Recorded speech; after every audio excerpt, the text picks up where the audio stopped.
Bonsoir, nous sommes très heureux de vous accueillir pour ce webinaire intitulé Révolution intérieure à l'ère du Verseau, devenir un acteur conscient pour une transformation spirituelle. J'aimerais préciser que l'ère du Verseau est une ère stupéfiante et nous allons vous en parler ce soir. Le monde et l'humanité vont subir des changements d'une importance capitale. Cette ère a commencé dans les années 50 et on voit tous les bouleversements inouïs qui ont lieu sur tous les plans. Conscience, climat, matériel. Ça n'a rien à voir avec l'ère précédente. À travers les planètes des mystères que l'on va introduire ce soir, mais que nous approfondirons la semaine prochaine, on va traiter ce soir des thèmes essentiels pour l'avenir de l'humanité. Alors, ce webinaire est présenté par l'école de la Rose-Croix d'Or, dont Jacek et moi sommes membres. La soirée se compose d'une première partie d'exposé, suivie d'une partie d'échange. L'exposé ne sera pas très long, mais il sera dense. Donc, je vous conseille de prendre des notes et il est très important que vous puissiez bien appréhender ce qui va se passer. Beaucoup éprouvent ce monde comme une impasse, et ça chaque jour. Et si vous êtes là avec nous ce soir, c'est sans doute que vous êtes concernés.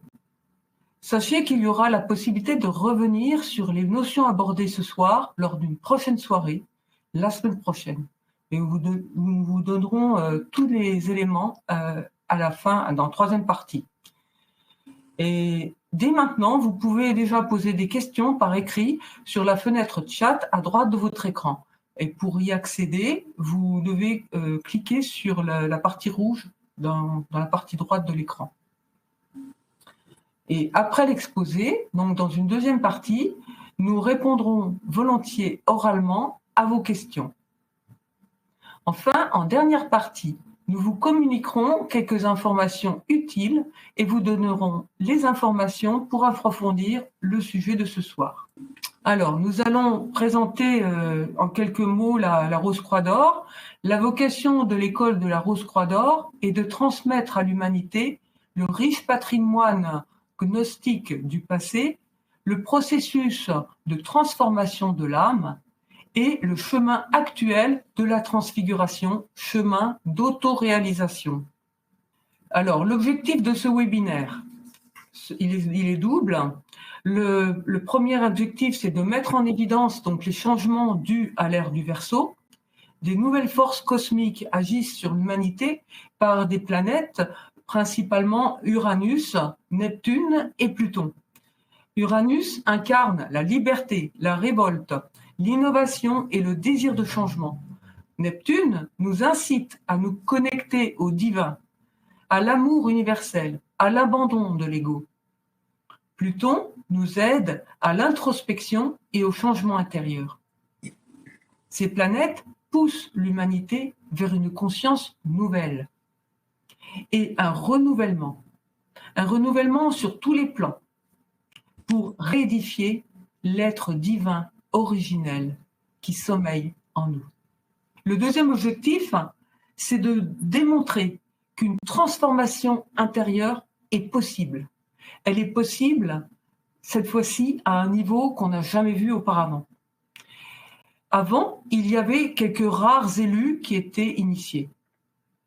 Maintenant, avec l'ère du Verseau, cette transformation devient possible pour tous ceux qui ressentent une aspiration intérieure au changement, au renouveau. Nous proposons maintenant d'entrer dans le vif de notre sujet.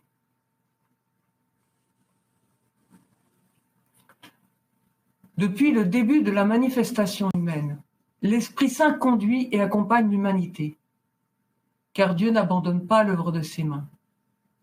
La nature de cet accompagnement à la période actuelle de notre évolution humaine est déterminée par l'ère du Verseau.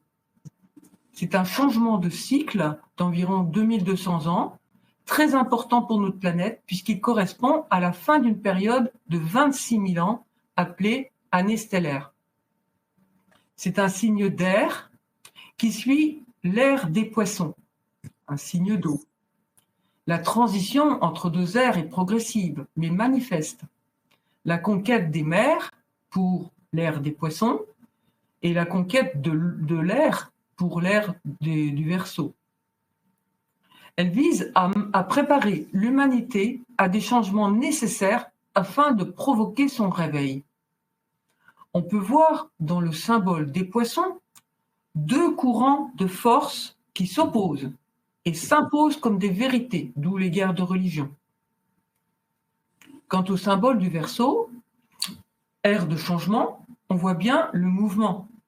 Le mouvement est présent sur les deux ondes, et les deux ondes peuvent être interprétées comme deux courants de force et aussi deux états d'être.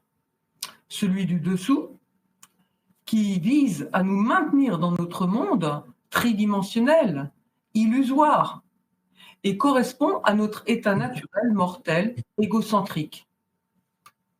Celui du dessus, qui veut nous élever, nous rappeler à la réalité de notre origine, et qui correspond à l'état d'être de l'âme-esprit immortel, christocentrique.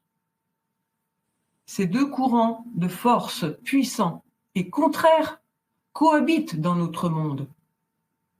Par contre, les deux états d'être ne peuvent coexister en nous. L'humain doit choisir, soit rester infertile dans la peur, soit abandonner son état d'être égocentrique pour laisser la place à la gouvernance de l'âme-esprit.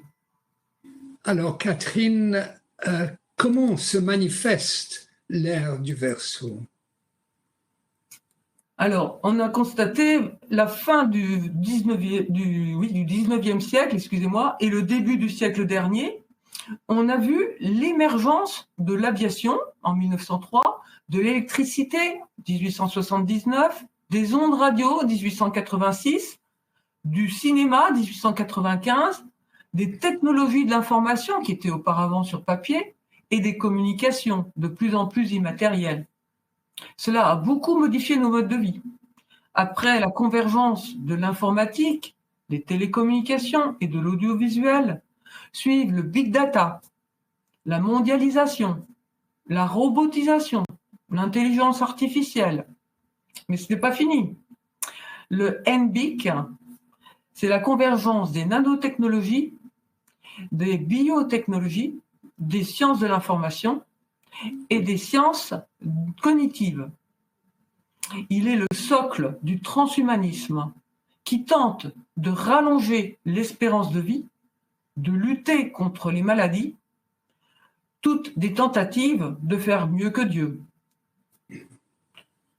En tant qu'être humain, nous ne vivons pas seulement une ère de changement, mais un changement d'ère. Oui, comme tu dis, Catherine, nous vivons surtout un changement d'ère. Est-ce que tu peux donner quelques exemples de ce changement observé? Bien sûr, cela devient de plus en plus visible autour de nous et aussi à l'intérieur de nous. La dématérialisation de l'information, de l'argent, des relations, l'univers se dirige vers des domaines beaucoup plus subtils. Le démasquage, à l'extérieur comme à l'intérieur. Les comportements égotiques sont démasqués, désapprouvés. Les gens aspirent à la solidarité, à l'autonomie. Les valeurs vraies et la recherche d'une intériorité émergent de plus en plus. Instabilité, changement climatique, instabilité économique et politique, virtualisation, démarches et achats en ligne, réunions à distance, disparition des espèces végétales et animales, des traditions, des habitudes sociales, moins de contact humain, pollution toujours croissante de la terre, de l'eau et de l'air, et un intérêt croissant pour la spiritualité et décroissant pour les religions. L'humanité entière est maintenant sous l'influence d'un nouveau rayonnement stellaire qui crée des conditions atmosphériques totalement nouvelles, comme nous pouvons l'observer clairement partout autour de nous. Il s'agit d'une évolution en conformité avec le plan divin. Cette évolution, ce passage d'un état matériel à un état plus subtil, a pour but de libérer l'éternel en nous, de l'attraction empoisonnante de la matière dense limitative. Mais voilà, j'ai assez évoqué les changements matériels. Jacek, qu'en est-il du spirituel? En effet, des personnalités remarquables ont marqué cette période dans le domaine spirituel. Et on donnerait quelques exemples. Par exemple, Helena Petrovna Blavatsky, qui a fondé la Société théosophique en 1873, Krishnamurti, qui nous a quittés en 1986, Rudolf Steiner, qui a fondé le mouvement mondial aujourd'hui de l'anthroposophie, Max Heindel, qui aux États-Unis a été le fondateur de la Société rosicrucienne, et deux frères néerlandais, Wim et Jan Lehne, qui appartenaient à la Société rosicrucienne, ont eu un sentiment très profond pour aller plus loin, pour pouvoir aussi relier cet enseignement de la Société rosicrucienne avec la Rose-Croix vivante. Et Jan Lehne, qui est devenu après Jan van Eickenborg, et où Catharos de Petrie se joint aux deux frères, ont fondé la Rose-Croix d'Or en 1924. L'ère du Verseau s'appelle aussi Aquarius. Parle-nous du porteur d'eau, Jacek. Oui, symboliquement, et que vous voyez sur l'image, le porteur d'eau vide son vase d'eau vive sur l'univers entier. Et ça, il faudrait souligner que c'est sans aucune distinction. Et c'est une force qui vient éveiller la dimension spirituelle de l'humain, qui offre aujourd'hui des nouvelles possibilités pour la Terre et l'humanité. Et nous pouvons nous adapter à ce nouveau champ vibratoire avec toutes ses conséquences apportant, oui, des changements radicaux et même, on pourrait dire, irréversibles. Alors, ces changements radicaux ont une influence sur l'atmosphère, n'est-ce pas? Oui, sur l'atmosphère terrestre. Et il est manifeste qu'une force de rayonnement, de vibration très élevée et croissante provenant du champ de vie originel provoque une révolution cosmique. Et nous y sommes. Elle affecte notre atmosphère terrestre. Et si l'atmosphère change, cela influencera profondément le comportement naturel, moral et spirituel de l'humanité. On ne peut s'opposer à ce changement, mais on peut l'accepter comme on accepte que demain est un autre jour. Et comme nous avons essayé d'expliquer déjà, mais approfondissons cela, l'ère du Verseau recèle d'immenses possibilités pour tous ceux qui réagissent positivement à cette vibration nouvelle. Et pour pouvoir réagir positivement à cette force du Verseau, l'humanité a besoin d'un médiateur, pas une autorité, pas un gourou, pas une personne extérieure, mais au contraire, une nouvelle conscience qui puisse s'adapter harmonieusement à ce développement cosmique actuel. Et c'est pourquoi nous poserons la question pendant ce webinaire, et ce sont des questions que nous jugeons primordiales pour chacun et chacune de nous. quelle est cette nouvelle conscience et comment l'atteindre.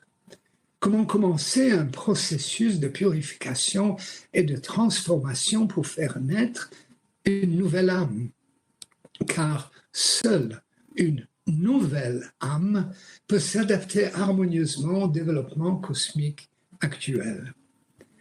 L'être humain ne possède pas l'âme nouvelle, mais seulement une âme naturelle, mortelle, qui se dissout inévitablement après la mort si elle n'a pas été réanimée par l'esprit auparavant. L'être humain absolu est immortel. C'est le microcosme, avec en son centre l'atome étincelle d'esprit, le véritable enfant de Dieu. Mais le microcosme est retenu prisonnier par notre personnalité mortelle. Peut-être il faudrait qu'on explique qu'est-ce que c'est le microcosme. Et je pourrais dire que le microcosme a la même structure que le macrocosme, conformément au principe hermétique, ce qui est en haut est comme ce qui est en bas. Le microcosme est donc un macrocosme en miniature.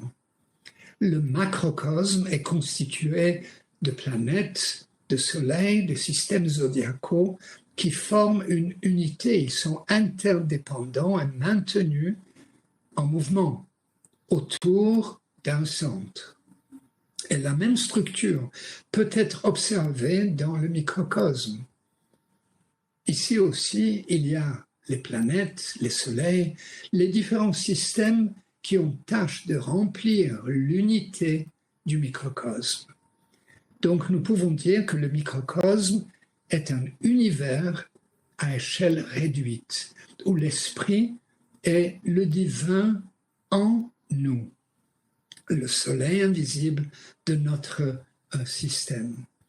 La création émanant de ce soleil central microcosmique était en harmonie avec le plan divin de création, appelé homme céleste ou adamique.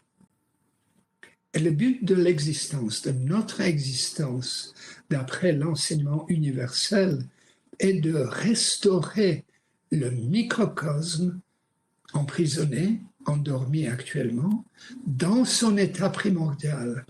Et l'enseignement universel nous est une aide précieuse. Et c'est une orientation de vie pour apprendre à discerner en soi le temporel et la semence d'éternité. Ici, nous avons un schéma et nous proposons de le commenter en partie pour bien voir que nous-mêmes, nous nous trouvons au centre d'un système.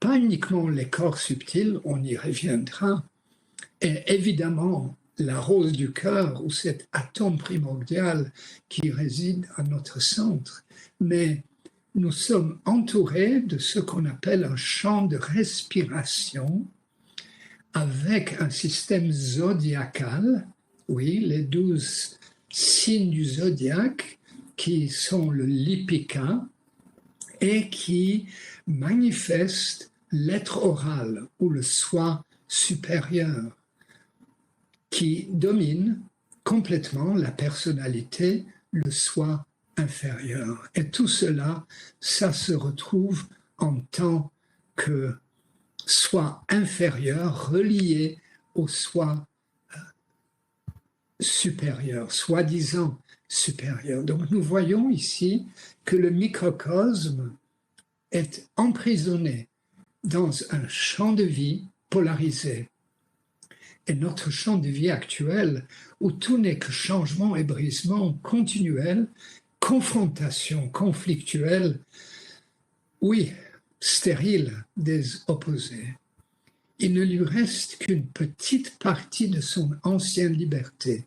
Et c'est la liberté de descendre encore plus bas, ou la liberté de remonter vers sa vraie demeure, qu'on appelle le royaume originel. Et c'est en toute liberté et conscience que ce choix peut être fait et doit être fait. Et peux-tu expliquer ce que veut dire le vêtement de lumière de l'âme? Ah oui, nous avons commencé à parler de l'âme, on a commencé à parler du vêtement de lumière, et dans l'enseignement universel, l'ensemble des fluides vitaux de l'être humain sont appelés le vêtement de lumière de l'âme.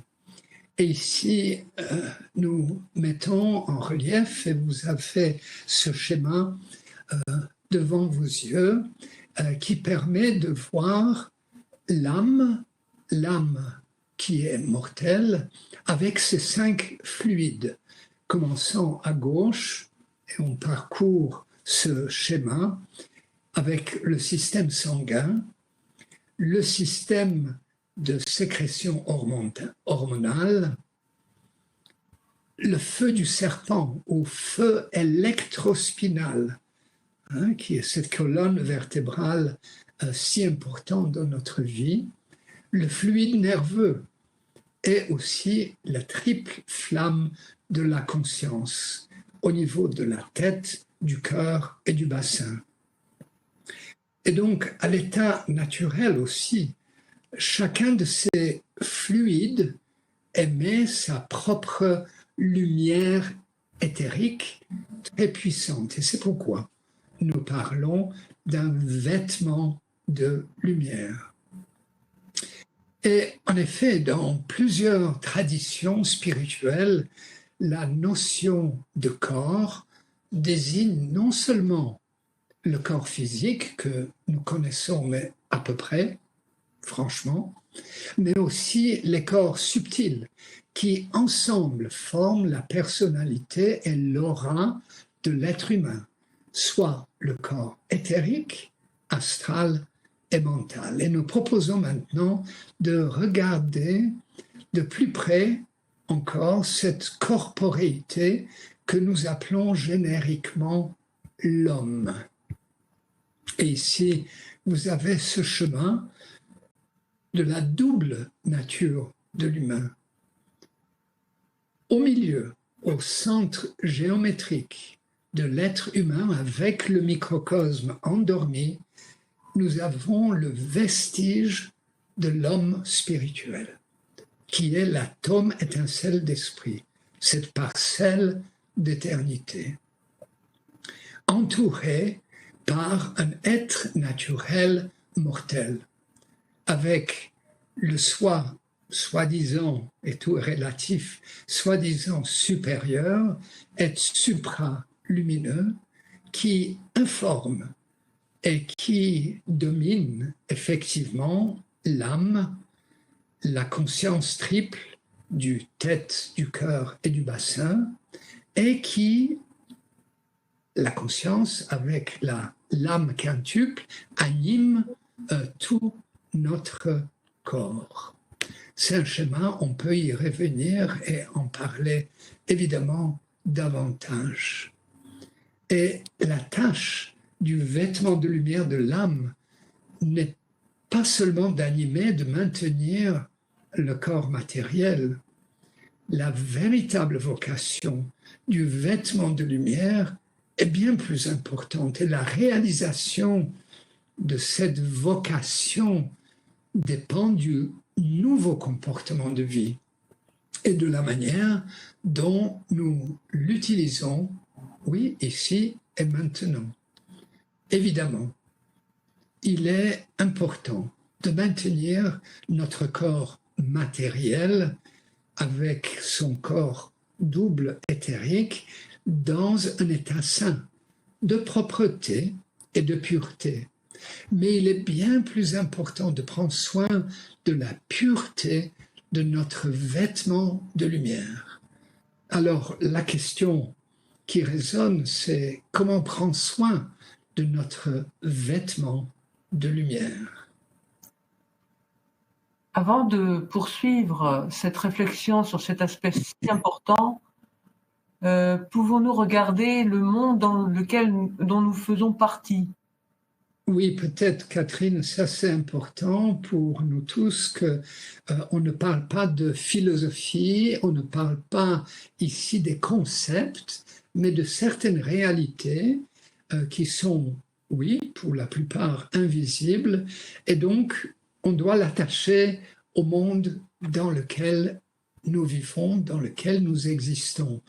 Et on peut dire que actuellement, la plupart de nous sommes occupés, préoccupés, nous sommes bousculés, entraînés dans des tourbillons d'activités stéréotypées, des émotions et aussi des pensées incontrôlées qui placent le système nerveux que nous avons décrit comme un des éléments de l'âme naturelle, donc le système nerveux, est sous une tension extrême.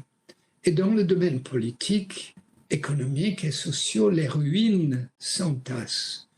Les maladies se multiplient et les humains réputés en bonne santé respirent une atmosphère complètement empoisonnée et polluée, sans parler de l'eau qu'ils boivent, que nous buvons, et de la nourriture que nous absorbons. L'ensemble de notre quintuple vêtement de lumière forme un système indissociable. Et la qualité et la nature des fluides vitaux déterminent notre état d'être, notre, on pourrait dire, fréquence vibratoire. Donc, ils déterminent notre orientation par rapport à la vie, notre état de santé. En effet, la santé et la maladie sont directement liées à l'état de notre vêtement de lumière. Donc, pour rappeler, le fluide nerveux, le sang, le système hormonal et le sanctuaire de la tête, donc la conscience, et le feu du serpent qui contrôle le système nerveux, dans leur état actuel, ne pourront pas nous mener vers la libération. Et on va dire qu'on ne peut pas servir deux maîtres, Dieu et Mammon.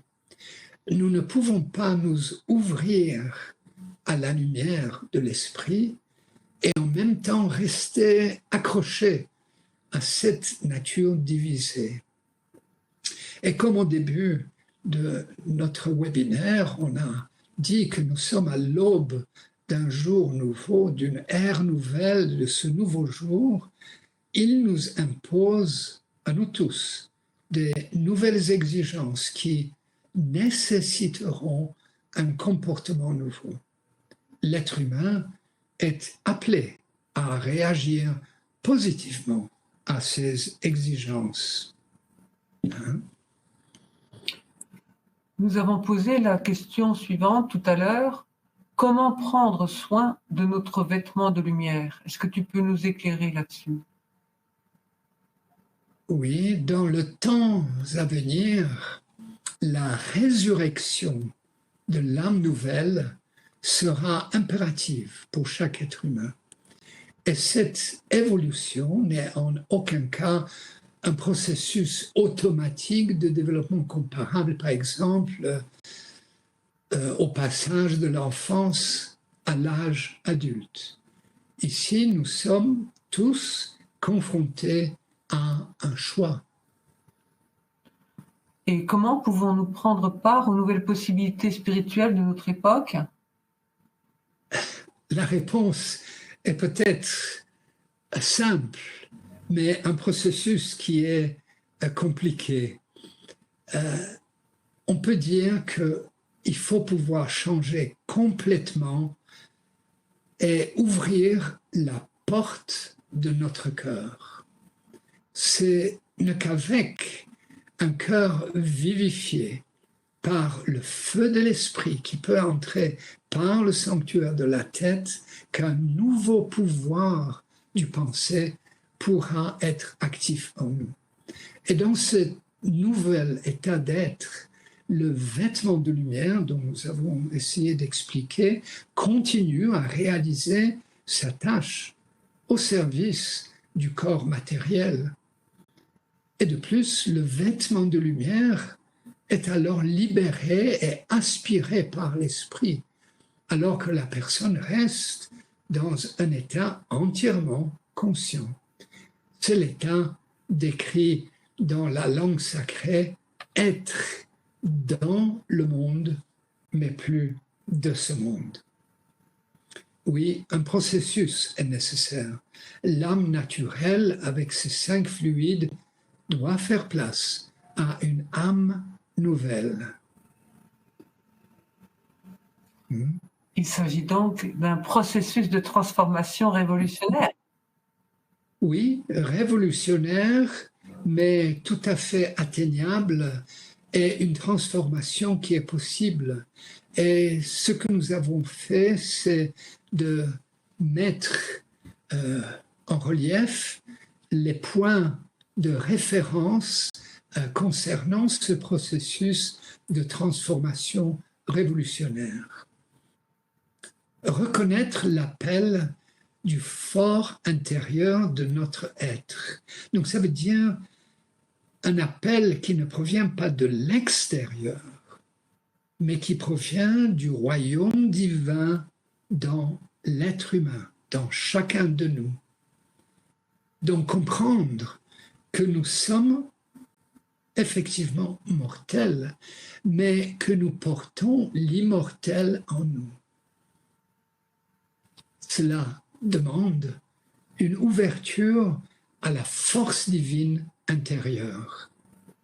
Et pour cela, devenir silencieux de toutes ces impulsions mentales, émotionnelles, existentielles, toujours vivants, toujours travaillant, toujours respectant nos voisins, notre famille, nos activités, mais par ce silence, écouter la voix intérieure de l'éternité.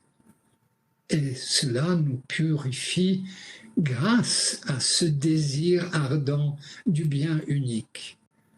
Et par cela, une nouvelle vision se développe qui fait naître un nouveau comportement de vie et qui est libéré de toute dualité, de tout le bien et le mal, de tout le jour et la nuit, de toutes les guerres et la paix, où on peut retrouver cette voie intérieure, ce chemin intérieur de non-être ou de vous-veille par lequel on peut arriver à ce nouveau comportement.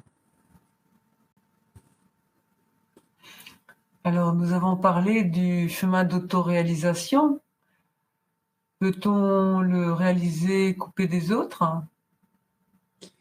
Oui, Catherine, ici, ça c'est un élément qui est vraiment primordial parce que certains peuvent dire, je vais m'enfermer dans mon studio ou dans mon appartement, dans mon château, où je vais disparaître quelque part et habiter dans une caverne pour réaliser tout cela. Mais non, c'est pas comme ça.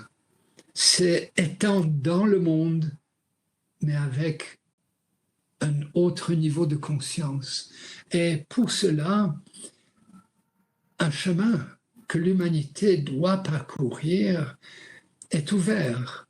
Et c'est un chemin de comprendre aussi, et c'est pourquoi on a fait ce dessin double avec à gauche les champs de force. Chaque communauté, chaque groupe de personnes, sociales, politiques, sportives, etc., constitue un champ de force qui attire ses membres, qui apporte aussi une certaine nourriture, on pourrait dire. Et également, un champ de force entoure tous ceux qui se trouvent sur un chemin spirituel. C'est on pourrait dire, une atmosphère qui permet la transformation complète de l'humain par l'éclosion de l'âme nouvelle. Et le champ de force veut dire communauté, librement choisie, librement entrée et sortie, et qui est soutenue par ce qu'on peut appeler la fraternité des âmes nouvelles, des âmes vivantes, une fraternité qui entoure complètement notre planète et dans l'ère du Verseau se manifeste à travers des écoles gnostiques, à travers des groupements qui valorisent le royaume divin intérieur. Et ce champ de force soutient la personnalité mortelle dans notre effort et surtout de notre désir pour permettre la croissance de l'être intérieur immortel. Et ici, nous avons cette image qui est magnifique. Et la nature nous donne tellement des images de tableaux pour comprendre le sens de notre vie, où la chenille disparaît dans le cocon et le papillon émerge. Et on ne peut parler d'un changement en bien uniquement si l'âme, la force d'âme, le papillon, est présente et active. Donc si l'ancienne personnalité, la chenille, s'est retirée, en effet disparue.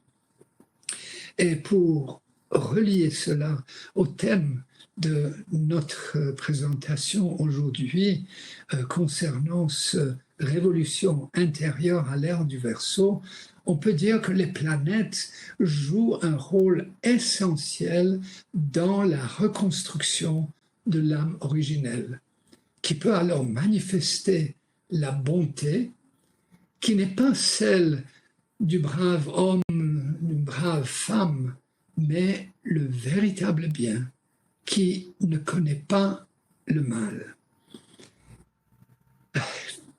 Nous sommes arrivés à la fin de notre exposé, la première partie de notre webinaire, et on a pensé pour clore cet exposé et pour donner une base de référence pour la suite, on a choisi quelques paroles de Catharos de Petrie et Jan van Reichenborg que je propose de vous lire.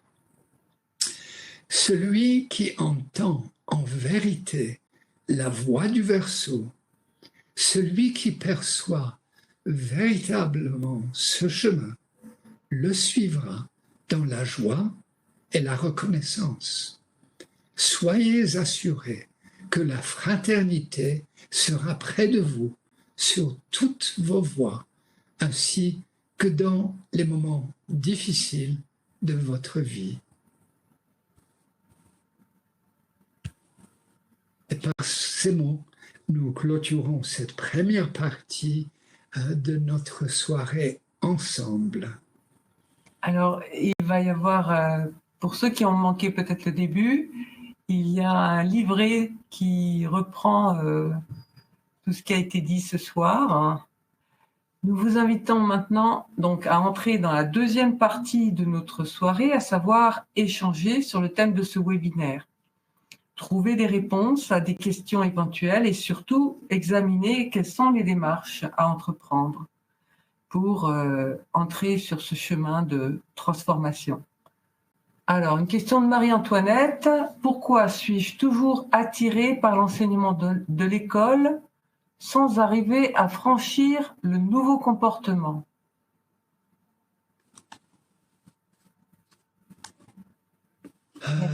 Tu veux que j'y vais? Oui, je veux bien. D'accord, très bien. Cette question est primordiale, elle est très importante, merci. Oui, on est attiré. Pourquoi on est attiré? C'est pas qu'on est attiré par une école, par une école transfiguristique, gnostique, comme la Rose-Croix d'Or. Non, on est attiré par l'appel intérieur de l'éternité. Et cet appel de l'intérieur de nous-mêmes nous pousse à poser les questions, à avoir contact avec différents groupes, choisir une certaine littérature, commencer aussi à changer un peu notre vie. Hein? On a parlé de la purification, on a parlé d'un changement qui est aussi mental, qui est aussi émotionnel et qui est aussi au niveau de notre vie journalière. Et je n'arrive pas, tu dis, je n'arrive pas à avoir le nouveau comportement. Mais peut-être le nouveau comportement est déjà là. Peut-être c'est une image qu'on a d'un nouveau comportement. Quoi? Une personne qui est debout, une personne qui est habillée dans une manière particulière, une personne qui donne des réponses très intelligentes, mais peut-être pas. Peut-être graduellement et d'une manière sans forcer, sans violence, en écoutant de plus en plus cette voix intérieure, attirée par un enseignement universel, attirée par peut-être une communauté, un champ de force, mais surtout attirée par l'appel intérieur en nous, que nous puissions commencer à construire un nouvel édifice, ça veut dire un nouveau temple intérieur. Et peut-être on y est déjà.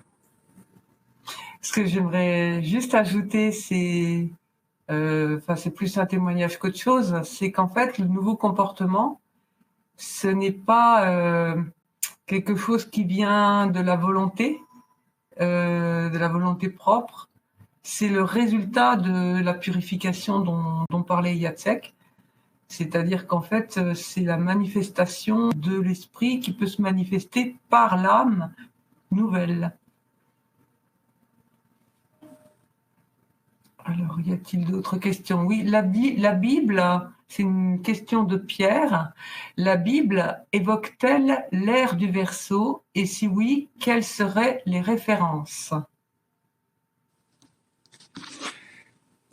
Est-ce que la Bible se réfère à Verseau? Prenez l'Apocalypse. Wow. L'Apocalypse de Saint Jean. Il y a plusieurs personnes spirituelles comme Rudolf Steiner, comme Jan van Eyckenborg, qui font des commentaires sur l'Apocalypse avec le moment qu'on voit une nouvelle terre, un nouveau ciel, avec un changement total, apocalyptique pour l'humanité. Peut-être c'était la prémisse du Verseau, malgré le fait que ce qui est décrit au niveau de la Bible, je parle ici de Nouveau Testament, et je ne me réfère pas tellement aux évangiles qui nous sont connus par la religion, mais aussi les évangiles qui ont été découverts les dernières 40, 50, 60 ans, les évangiles de Nag Hammadi, qui démontrent les communautés qui aspirent à cette révélation, cette nouvelle révélation. Et nous voyons là le mouvement et le transfert, le changement, comme Catherine a expliqué au début de notre présentation, de l'ère des poissons vers l'ère qui est le Verseau. Et on voit ça sur une période de plusieurs milliers d'années. Donc, je ne pourrais pas dire qu'une telle phrase ou un tel chapitre de la Bible ou les évangiles réfèrent au Verseau, mais parle de la révolution intérieure, parle de ce changement de toute l'humanité avec, si vous voulez, oui, les volcans, les éruptions de la Terre, etc., et que nous voyons aujourd'hui dans notre civilisation leur manifestation. comme le tsunami, ainsi de suite. Tout ça a été décrit et bien sûr sur les derniers siècles, il y avait des manifestations, mais aujourd'hui on va vers une croissance énorme de ces phénomènes matériaux, environnementaux. Pourquoi? À cause de le manque de conscience de l'être humain, de l'humanité, que nous créons notre propre cimetière, si vous voulez. Alors, une question de Thierry. Certaines écoles disent que purification du cœur et silence de l'esprit sont un préalable au contact, au dialogue avec l'esprit. Cela ne semble pas être la position de la Rose-Croix d'Or, qui serait inverse, si j'ai bien compris. Ben, moi, je dirais que la purification du cœur, c'est la purification, comment dire, c'est le calme des émotions, c'est ce qu'on a dit en fait, hein, c'est la purification du cœur, c'est vraiment indispensable, c'est le premier pas, je dirais, sur le chemin de transformation. Le silence de l'esprit, mais de l'esprit au sens mental, en effet, notre mental est tout le temps en train de nous harceler de pensées qui ne sont même pas les nôtres, hein. Donc le silence de l'esprit, en effet, c'est vraiment très nécessaire. Surtout que nos pensées, en fait, naissent du subconscient, de l'inconscient. Bref, elles reviennent du passé, en fait, hein. Donc elles sont tout le temps l'émanation de quelque chose qui nous enferme et qui nous fait tourner en rond. Donc il est certain que le silence du mental, en effet, c'est important. Et c'est bien un préalable, donc en effet, avec ce vacuum qui est créé, c'est un préalable à la liaison avec notre esprit, mais qui n'est pas extérieur à nous, comme l'avait bien expliqué Jacek, mais bien à l'intérieur de nous. Je peux ajouter aussi, la question cache quelque chose d'intéressant. Et peut-être une préface de ce que notre ami Thierry a dit, il y a la question de la connaissance de soi. Nous devons pouvoir nous connaître qui nous sommes. Et pas se perdre ni dans les fantaisies mystiques, ni dans les grandes discussions intellectuelles, philosophiques. Ça ne sert à rien au niveau de cette révolution intérieure. Donc de comprendre l'aspect qui est mortel et l'aspect immortel. Accepter le mortel. Nous accepter pleinement tel que nous sommes, mais en même temps de permettre et créer cet espace. Donc oui, on rejoint au fait du cœur, cet espace par lequel l'atome primordial, rappelons qu'on parle ici du point central géométrique de l'être divin non manifesté, mais qui est en nous. C'est une étincelle d'esprit. Donc c'est l'étincelle d'esprit qui nous réveille, qui nous pousse, qui nous donne des orientations nouvelles avec la connaissance de soi, voir notre volonté pour ce qu'elle est, voir nos actions pour telles qu'elles sont, et assumant la mortalité, transférer harmonieusement, graduellement, vers ce qui est immortel, pas encore une fois à l'extérieur de nous, mais à l'intérieur. Et à ce moment-là, il y a une liaison qui va se créer entre la tête et le cœur et la tête, et qui va se traduire après dans nos actions, à travers donc le sanctuaire, comme on appelle, le sanctuaire de la vie, avec les 3 sanctuaires en harmonie. C'est un processus, c'est pas quelque chose où on tourne la page et voilà, c'est fait. C'est une éclosion, c'est une acceptation, accepter, lâcher, permettre, pas vouloir. Si on veut avoir Dieu, on ne le trouvera jamais. Alors, une question de Marie-Antoinette. Est-ce qu'il faut participer à des services de temple pour y trouver la force? Force. C'est une question assez dirigée déjà d'une personne qui se réfère à des services de temple. Et j'imagine que nous avons aussi, au niveau des personnes qui participent ce soir, et ce webinaire est en effet destiné à avoir contact avec les personnes intéressées de ce thème qui est la révolution intérieure à l'ère du Verseau, l'enseignement, oui, le renseignement rosicrucien, et pas tellement les personnes qui connaissent déjà nécessairement les activités d'une école spirituelle comme la nôtre. Et cette école spirituelle, la Rosquador, active dans plus de centaines de centres en Europe, ne parlons pas des autres continents, organise des activités régulières, mensuelles, surtout, oui, sur les week-ends, où des personnes intéressés, des personnes qui aspirent ou qui veulent approfondir et connaître, peuvent assister aussi à ce qu'on appelle les services.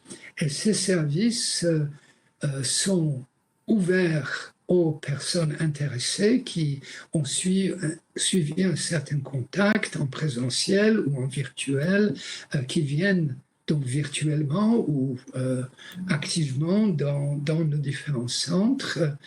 Et la question qui est, est-ce que je dois pouvoir participer à ce service pour pouvoir recevoir la force?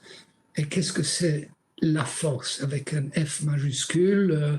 May the force be with you, hein? Donc on se souvient de ces films de Dune, ainsi de suite. Mais quelle force? On parle de la force primordiale qui se trouve dans chaque être humain.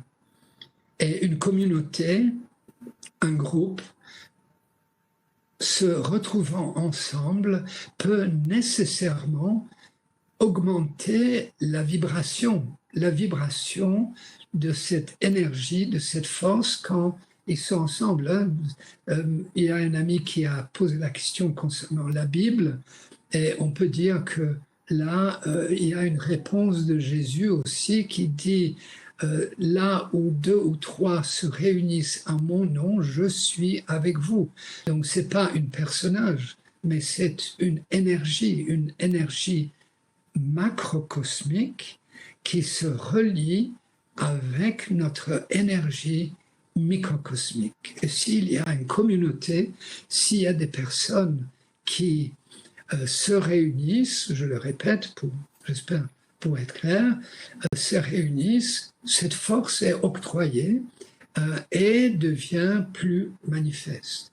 Mais, je dois dire, si on va aller chercher la force dans les temples et on n'a pas retrouvé la force en nous-mêmes, il y a encore beaucoup d'expériences de vie qui doivent être faites pour d'abord comprendre que le temple que nous devons construire, c'est le temple en nous. Et un temple extérieur, comme peut être d'une assistance importante, comme aussi le temple cosmique qui entoure la planète dans cette ère du Verseau. C'est un thème que nous pouvons approfondir volontiers ensemble lors du post-webinaire la semaine prochaine. Ça va comme ça? Je ne sais pas. Catherine, ça va? Ah, très très bien. Je dirais aussi que comment dire, la croissance de l'âme ne se fait pas toute seule, comme a dit Jacek, ça tombe pas du ciel. Donc, il faut, je dirais, quotidiennement nourrir cette âme. Donc par des lectures, par une attitude aussi, parce que nos actes sont importants. Je veux dire, il faut être aligné entre la tête, le cœur et les actes. Voilà. C'est ça. Et c'est cette intégrité, cette cohérence qui fait aussi que même en épluchant des pommes de terre, on peut très bien être orienté dans ce but-là. Voilà. Très bien. Est-ce qu'il y a une prochaine question ou remarque ou... Eh bien, pour le moment, je n'en vois pas. S'il y a une question de Ten, excusez-moi, vous nous parlez de l'ère du Verseau, des planètes. Comment comprendre tout cela pendant que l'école de la Rose-Croix d'Or ne propose pas de cours d'astrologie? Oui, très bien. L'école ne propose pas des cours d'astrologie, elle propose une vie et des cours aussi de l'astrosophie. Donc, ce n'est pas l'astrologie de l'être qui est enfermé dans son zodiaque, d'accord, mais qui nous met en relation avec le zodiaque spirituel. Je peux dire qu'au début de l'école, avec toute la tradition de Max Heindel, les fondateurs de l'école avaient des stages, organisaient des réunions concernant les différentes symboles ou le signe du zodiaque et pour que chacun a pu aussi constituer son propre schéma zodiacal.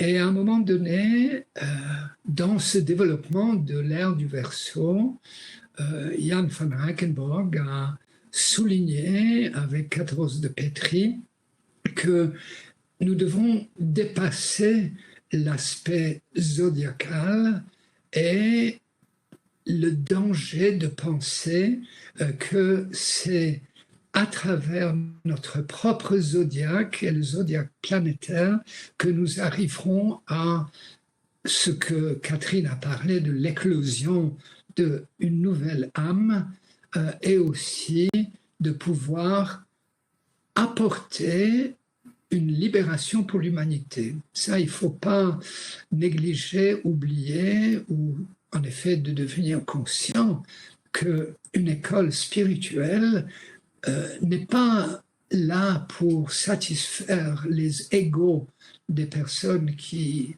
s'approchent de l'école, mais de constituer une communauté, un groupe des âmes vivantes qui peuvent soulager, véritablement soulager la souffrance de l'humanité, la souffrance des êtres humains.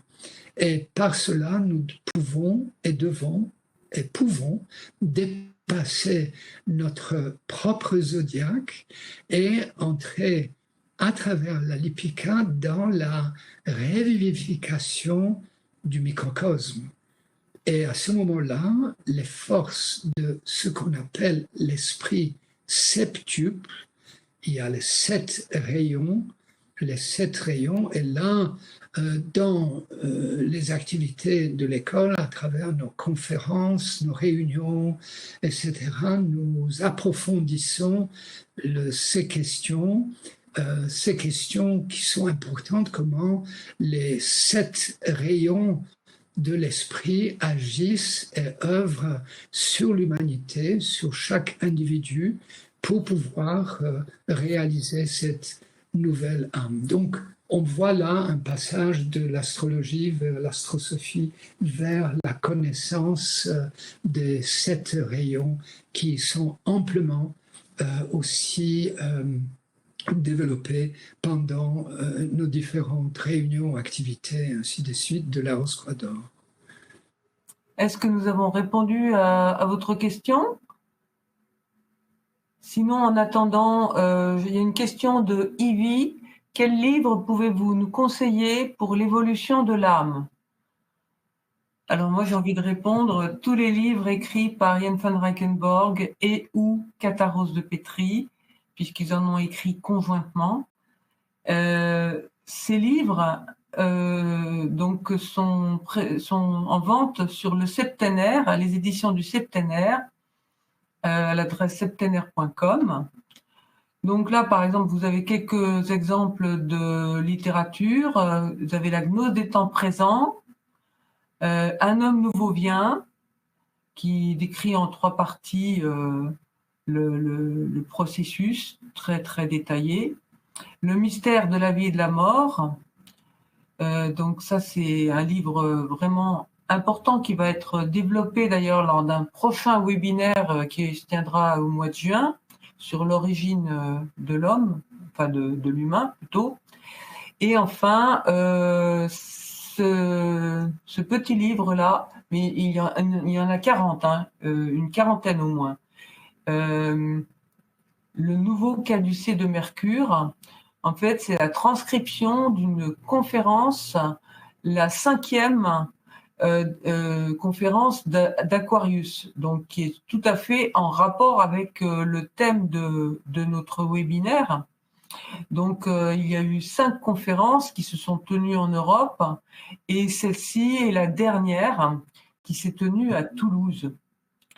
Donc, je vous conseille fortement, si vous voulez rester dans le thème de ce webinaire, de commander ces 5 conférences.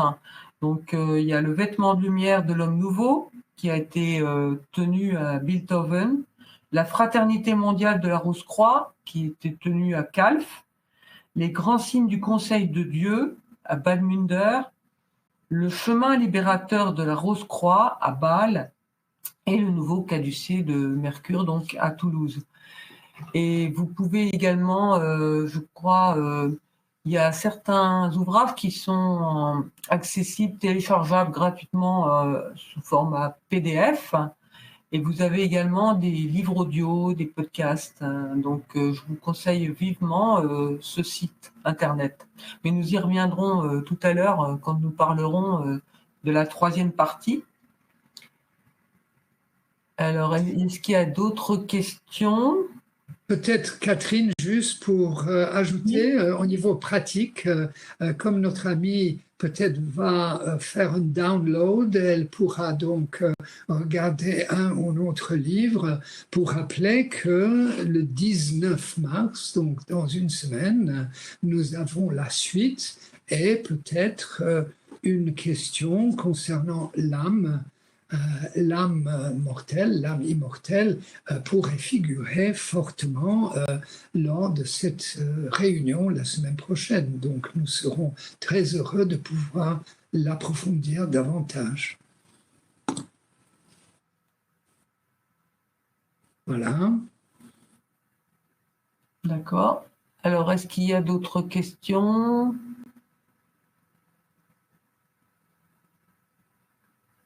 S'il n'y en a pas, peut-être on peut... On peut passer à la 3e partie? Oui, 3e partie. Très bien.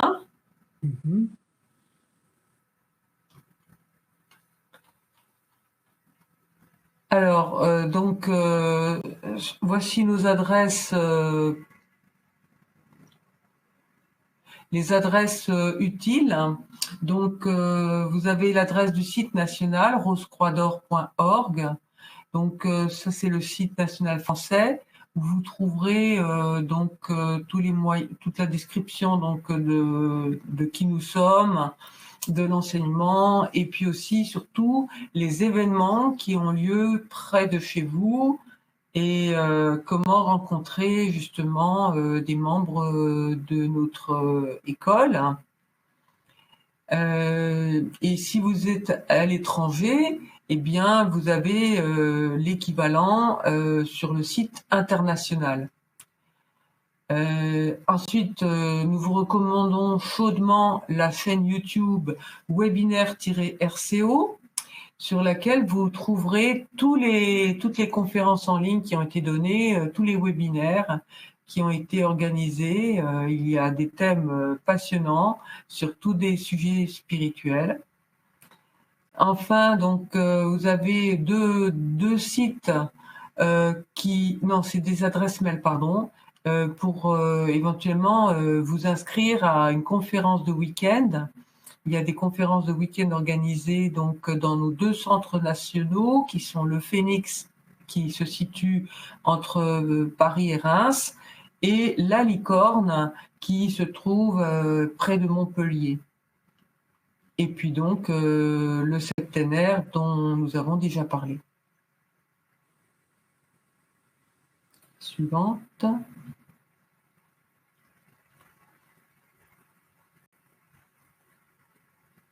Oui, on a parlé déjà de littérature, on a parlé de... Voilà.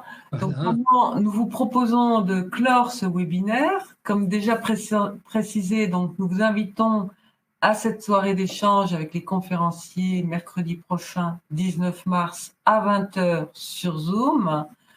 Donc nous tâcherons de répondre à de nouvelles questions éventuelles et aussi d'échanger ensemble sur le thème de ce webinaire. Et donc on a vu avec Jacek que c'était sur l'âme immortelle. Ensuite, vous pourrez vous inscrire donc via le lien qui apparaîtra sur l'écran. Et vous pourrez visionner prochainement le replay de ce webinaire donc sur notre chaîne YouTube webinaire-RCO avec ses nombreuses vidéos. Merci à l'équipe webinaire qui nous soutient. L'école de la Rose-Croix d'Or vous remercie pour votre participation et vous souhaite un chemin de découverte qui puisse transformer votre vie. Au plaisir de vous revoir.